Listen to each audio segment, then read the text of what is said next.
I do a lot of work around the wilderness, and I take leaders out into the physical wilderness on hikes.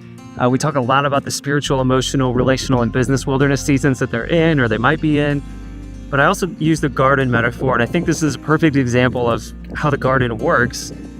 This is just a random plot of land kind of near my home in Texas.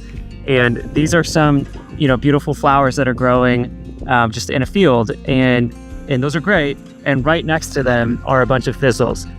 And this is true in business, this is true in faith, this is true in life, and just about every domain, that there are going to be metaphorical thorns and thistles that grow, and there's going to be beautiful wildflowers.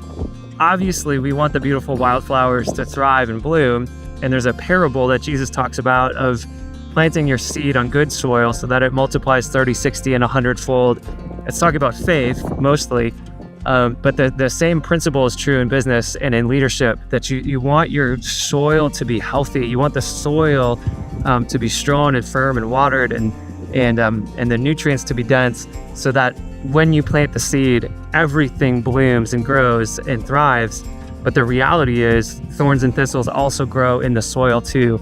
So a lot of leadership development that I work on with leaders has to do with parsing out and really understanding what's going on at a soul level, what's going on at a heart level, at a leadership level, at a performance level, that is developing thorns and thistles, and where can we multiply and where can we start to prune and add precision to the flowers that are growing in the field.